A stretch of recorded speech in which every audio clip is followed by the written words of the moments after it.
But the devotional aspect that such a quest demands, it's absent in his school. And if Ouspensky is accurate and right in saying that it was only near the end of his life, Gurdjieff's life, where his training had become more devotional, more religious in nature, maybe he came to realize that perhaps the way he was educating people on this particular path was the wrong approach. Maybe you start with having intense emotions and allow those emotions to season you, to cook you. And then when you're fully contaminated by emotions, then you can have a teacher who can slowly guide you.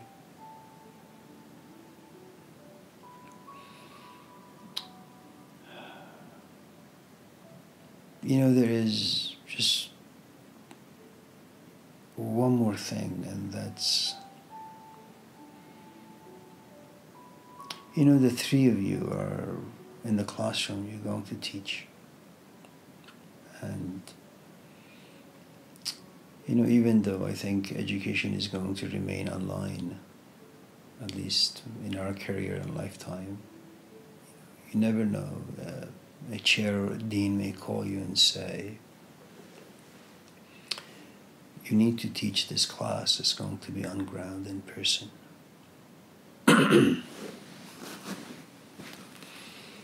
You can do this in two ways.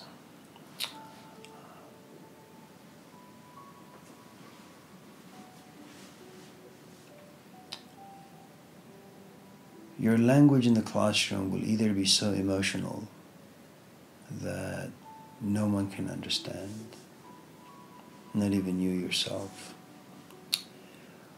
Or it's just be that you go in there and you just spit out information without really much feeling the information or knowing what to do with the information.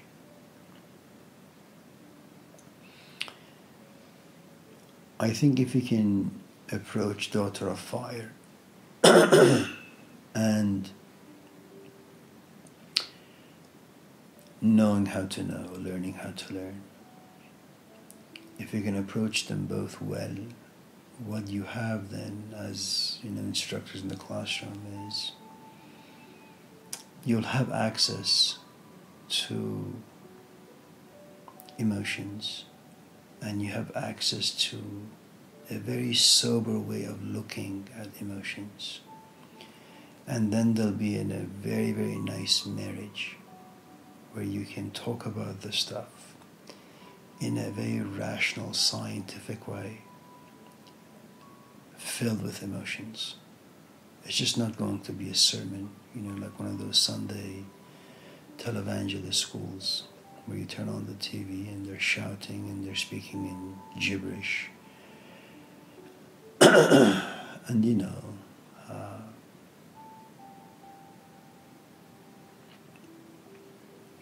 so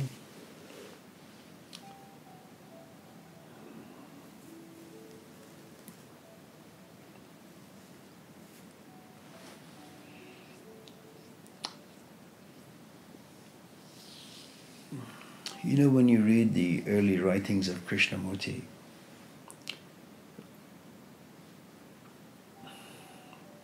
even after a few years of what he went through called the process, supposedly the Kundalini experience,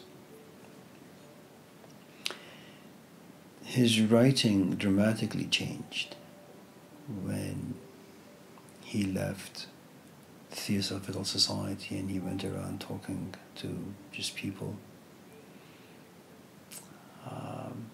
You don't find him, I have never seen in any of his writings or even his talks, there is never a mention of God, there is never a mention of soul, there is never a mention of heaven or hell, there is never a mention of enlightenment. He doesn't care about any of those things, and he approaches everything via negativa, it's the opposite. I'm not going to tell you what God is, but let me tell you what it's not. I'm not going to tell you what it means to be a student, but let me tell you what it means not to be a student, you know. And in some ways, it kind of just cleanses you from the inside, you know, and says, well, you know, I can't really tell you what soul is, I can't really tell you what spirit is, but if you're clean enough, if you're empty enough, if you're worthy enough, maybe you can just have an experience. And I think that's what it is, Shaw, to some extent. I mean, I don't really know. I'm just guessing that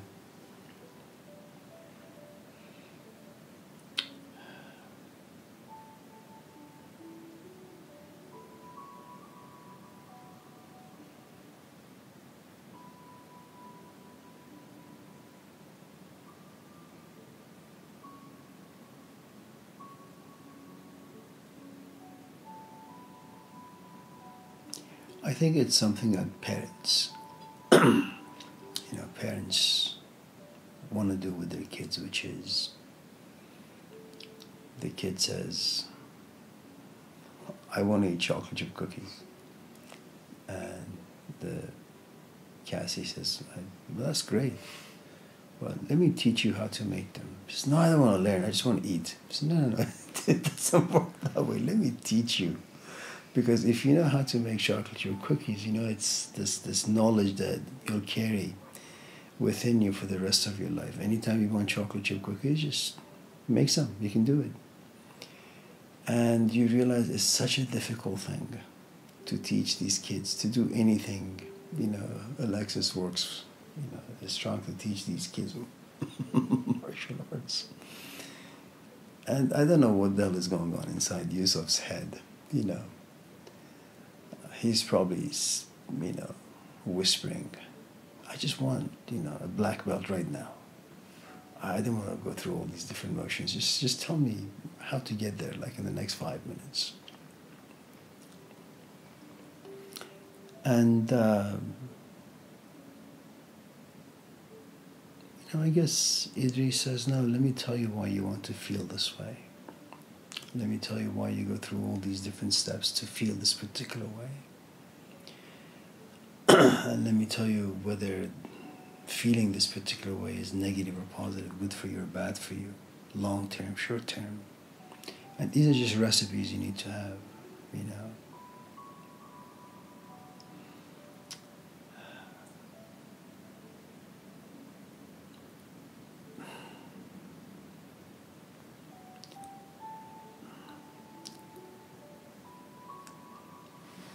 You know, anyone that walks into my classes and they, you know, come back again and express interest, because I know how difficult it is to get a job, teaching job. More difficult to get a tenure track, full-time job.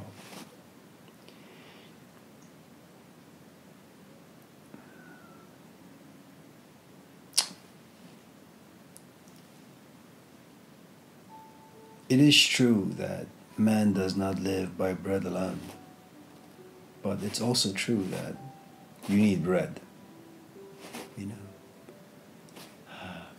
When your stomach is full, it's absolutely true that you want to sit and read the Bible.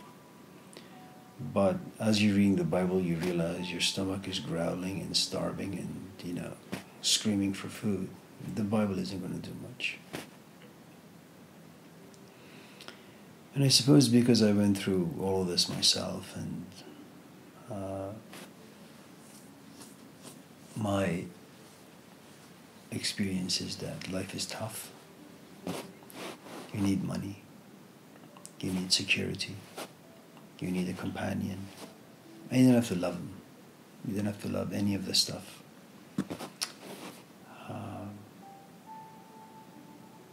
Because eventually love will just show up, you know, you spend time with them, you like them, and then you just get used to them.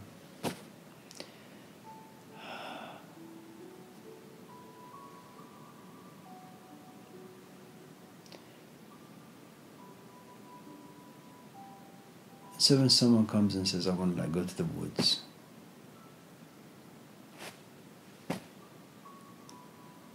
they're completely useless to me. You know, I mean, you want to go to the woods for what? You know, instead of going to the woods, just, you know, sit your behind down and get your degrees, you know. And then you realize that when in the classroom, you will have moments. You will have moments where as you're talking and feeling these ideas, you feel as if you're in nature. You're not bound by various academic structures, unless you happen to be like, you know, SF University people.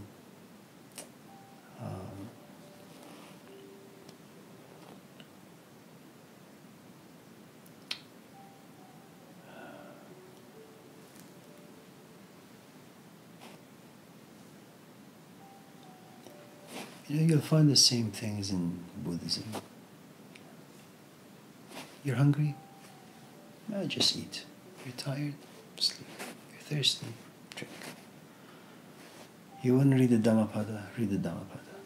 You know, that you just need to have access to all these different things, and you have to be okay with all these different things. You know, there's a time to feel, there's a time to think, there's a time to neither feel or think. There's a time to write, there's a time not to write. I mean, these are just very complicated and difficult. You know, I leave the house around sometimes 4:45, sometimes 5 to get to the office.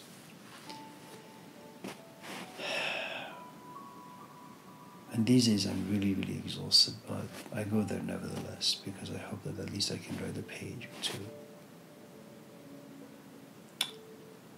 And sometimes it doesn't happen, and it's frustrating.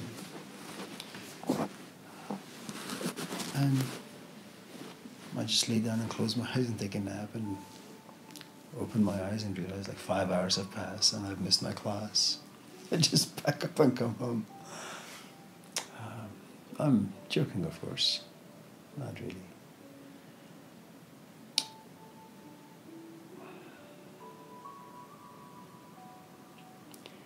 You know, that's the problem with books.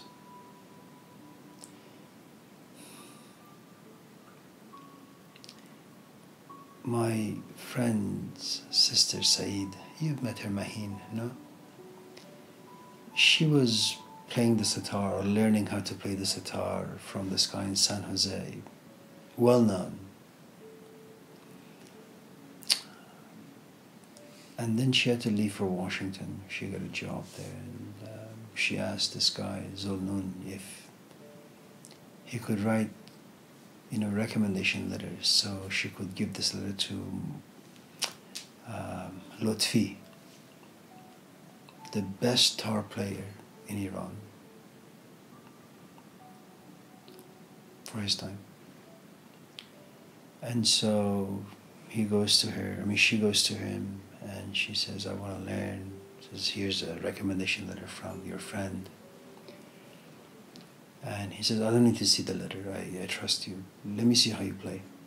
So she takes out her sitar and she begins to play. And he looks at her fingers and the way she places them and the way she moves her fingers. He says, no, this is all wrong. This is all wrong. And she had such a difficult time to get rid of all the things that she had learned, because you kind of just develop habits. And he couldn't teach her anything until she was able to get rid of all the things that she had learned. And that's the thing with books. And that's the thing with, you know, doing things your own way, only to realize you haven't gotten anywhere. But you realize you have gotten nowhere, but what you have done, you have created all these wrong habits that ultimately become obstacles, you know. And then you feel helpless at a certain stage in your life, you know. And you're really, really ready to learn. You're helpless. I mean, it's like, you know, you become a beggar. You stretch your hand and you say, please, somebody give me some money. I just can't do this on my own anymore. and someone gives you money, but you take that money and you want to buy alcohol or you want to buy drugs, and you say, wait a minute, you're hungry, let me buy you bread, let me buy you turkey, let me buy you a sandwich. You say, no, I usually spend money on alcohol, I drink it away. So, you read all these books here. I mean, talking about myself, really. You read all these books here. And in the course of reading these books, you form all these opinions and assumptions about the world, about yourself, about people, about this particular journey. And then at a certain point, you realize that you're like a dog chasing its own tail. You're not going anywhere. You've been stuck at the same point for the past 20 years. And then, like my friend Saeed, you hear that there's a guy in India whose name is Sai Baba who can teach you a few things. And you say, okay, I want to go to India and I want to meet by Sai Baba,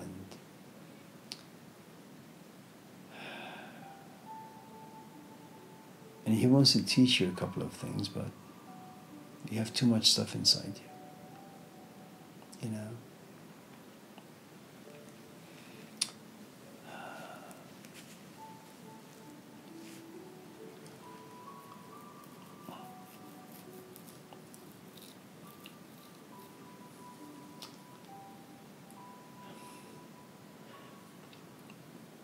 There is a saying by Hafiz, در خرابات مغان نور خدا میبینم، این عجب این که چه نوری ز کجا میبینم.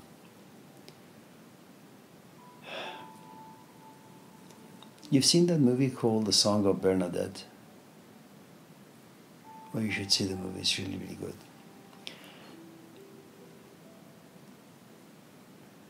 Throughout the movie, and she's a real person,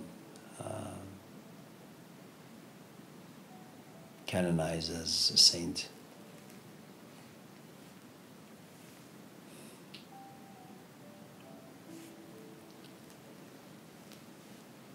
She was sickly.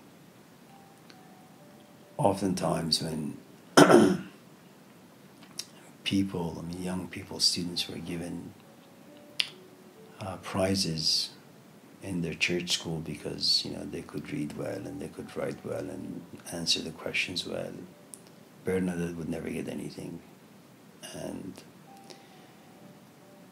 oftentimes when the teachers would ask her, well, what's wrong with you? And she would say, well, I'm stupid. That's why I don't really know anything. I'm just very stupid.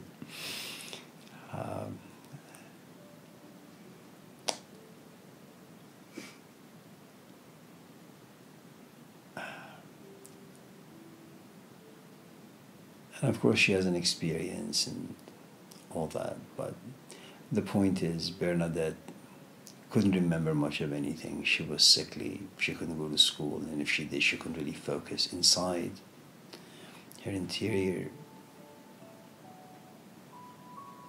there was no religious knowledge. She didn't feel as if she was worthy of the church, of wisdom, of anything.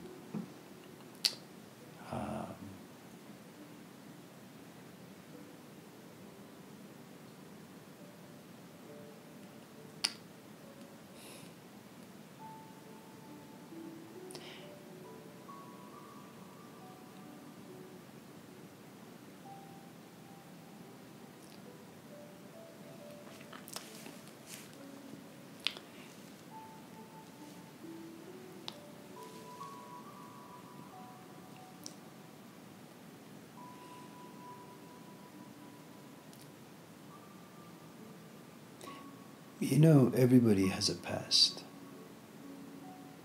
That past has a lot of experience in it. It has a lot of judgments in it. It has a lot of assumptions in it. Lots of bias, prejudice. It has lots of fear in it. Sometimes even a good amount of anger. But they're well hidden. But they're all there. There is also this other part of the person that genuinely desires to understand and to know and to have an experience.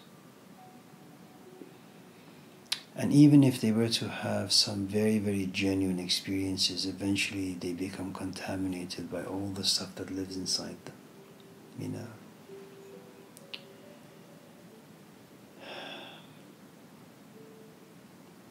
When you work with like a living, quacking person like Bhai Sahib,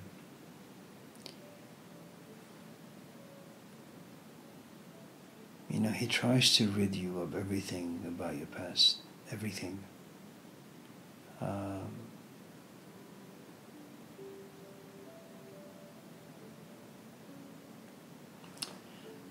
The sofa we have in the living room, the ones that you guys were sitting on, I bought them at Costco, 2003. They're still very nice. And my mom was here yesterday, and she says to me, one day when you're not here, I'm going to come here with my sister Sarah, and your sister and myself and Sarah, we're going to throw everything in the trash. I'm tired of coming here and seeing the same junk. And you're going to buy new sofas. She said, I already have your credit cards, I'm just going to buy them.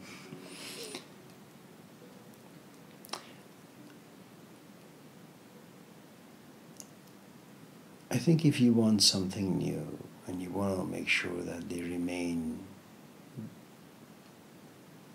clean, free from the junk that's around,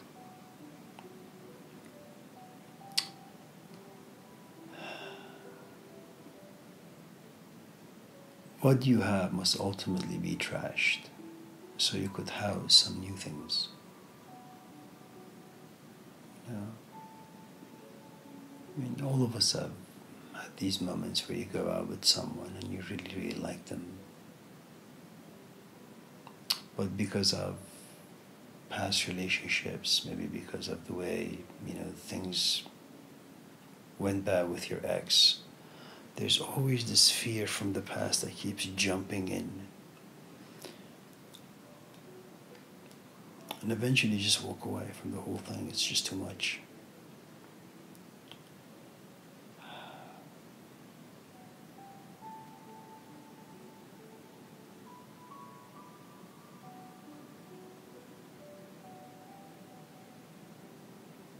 Hussein used to always say this to us, you know, when we kind of acted a little crazy.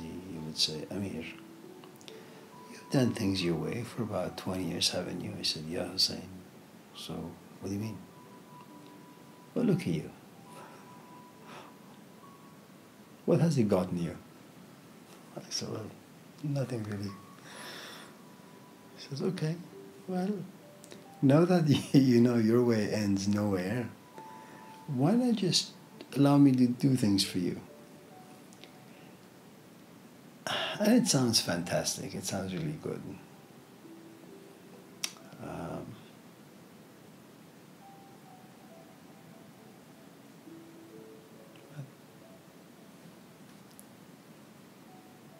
I can't remember, you know, that far back, but I think it was just way too much. I didn't even know what I had. But all I know is that he just made me feel bad about everything that I was and I had.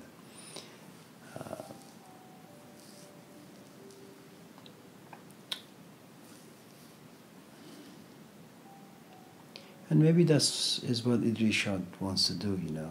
He wants to just make you want to hate yourself in all the right ways so you can find his door, knock on his door and say, Idris, you're right. I don't want to, you know, do the stuff I've done for the past 20 years. What do you suggest?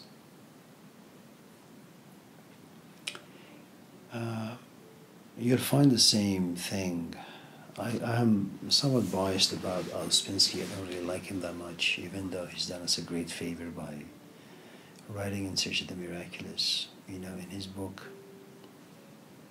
uh, The Strange Life of Ivan Osokin, in one of the chapters, called The Magician, I think,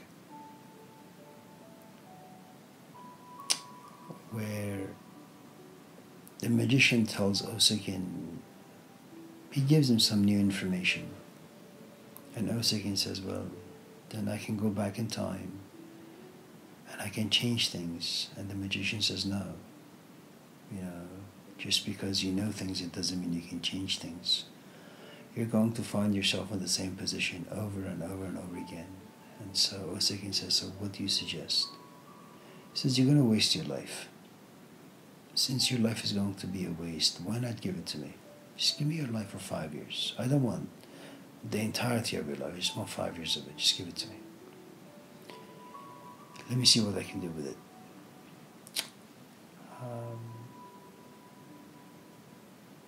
And you know, it's a huge demand.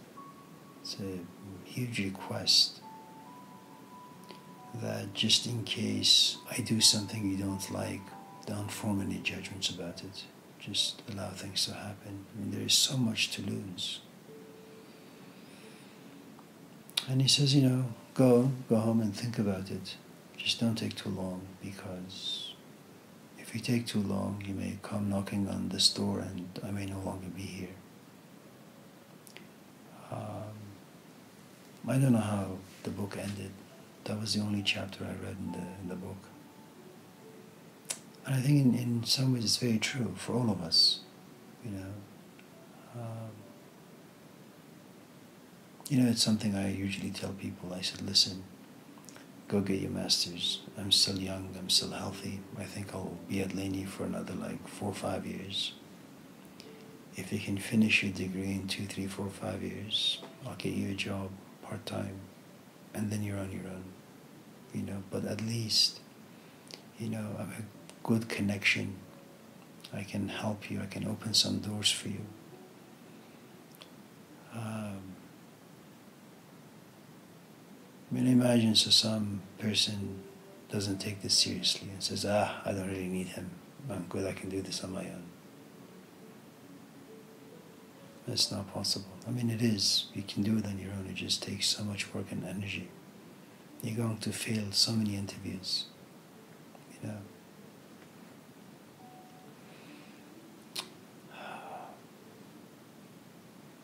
So, I'm sorry I just talked too much.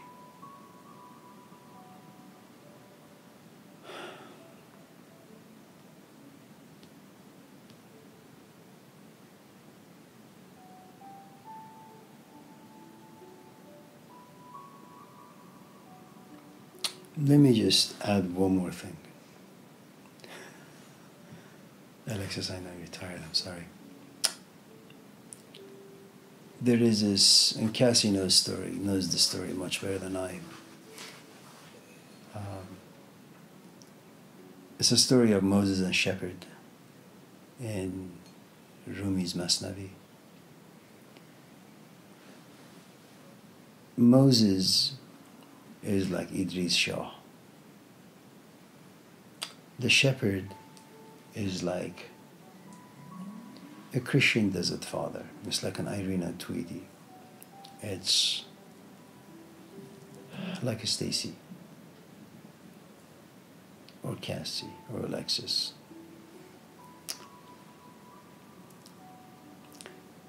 The shepherd, there is such innocence and purity inside him. He's uneducated, and that's what makes him so innocent and pure-hearted. He's uneducated. He's simple. And in simplicity, he has innocence, you know.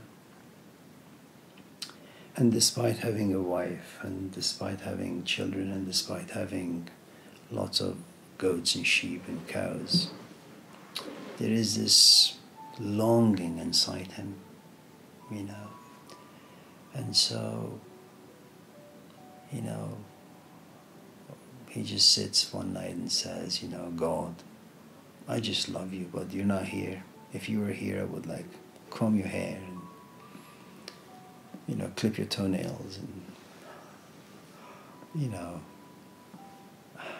give you a bath and do this and do that. And Moses is, he overhears all of this. He gets really, really upset. Goes to the shepherd and says, what the hell are you talking about? Do you think God is like us? It's like a physical body, like he's got a nose and a mouth and a this and a that. You should shut your mouth, because this is far too blasphemous. If you continue with this nonsense, God is going to throw his thunderbolt down here and everyone will be gone. So you should repent. And just say, God, I'm sorry for having said all these ridiculous things.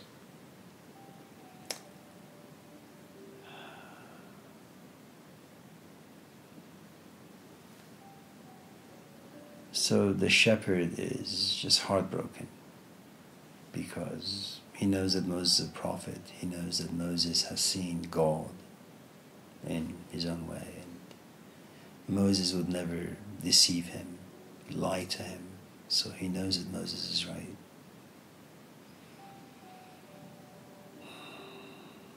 So Moses is giving this shepherd the science that God is beyond the senses, and you shouldn't reduce God to an image, So just shut your mouth.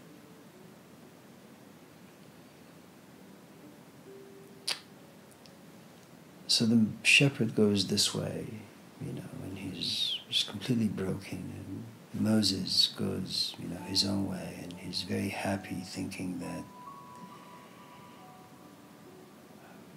he encountered the shepherd who was on the wrong path, and he set him straight. As Moses arrogantly is walking home, a revelation, God talks to him. تو برای وصل کردن آمدی، نی برای فصل کردن آمدی. God says to him, I sent you down there to unite, not to divide. ما درون را بنگریم و حال را، ما برون را ننگریم و قال را. I don't care how people pray. If he wants to say, I have hair, then I have hair. If he wants to say, I have 5 legs, then I have 5 legs. If he wants to say that I sleep on the bed and he wants to broom and clean my space, well, maybe I have a body, and maybe there is a bed I need. It's none of your business, how people want to pray, how people talk to me.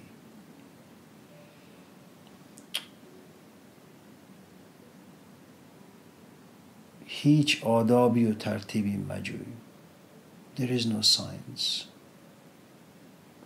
There is no right way to do things. هر چه میخواهد دل تنگت بگو. If your heart is broken, then that's the trick. If your heart is broken,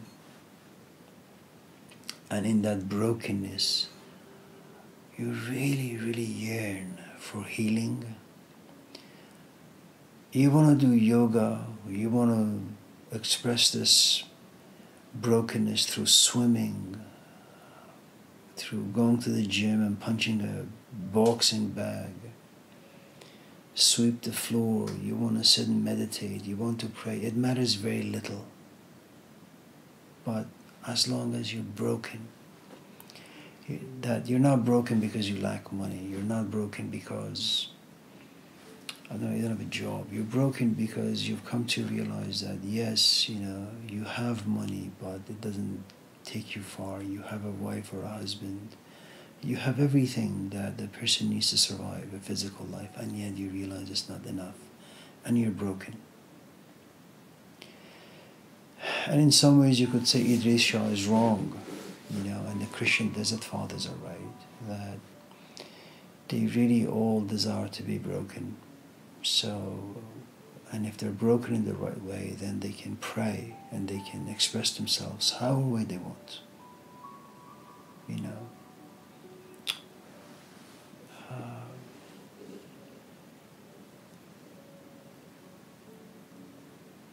And you can go back and forth, you know, and maybe Adesha just wants to make sure that you're broken in the right way. You know, so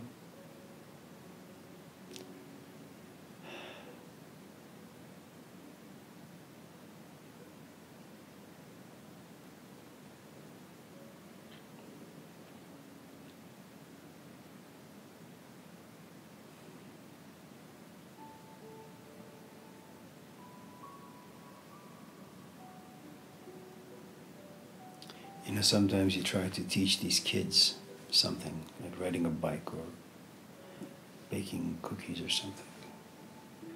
And they just don't get it after like one try. And they throw a tantrum and they just leave. I'm not doing this. And you just come to realize how bad of students they really are.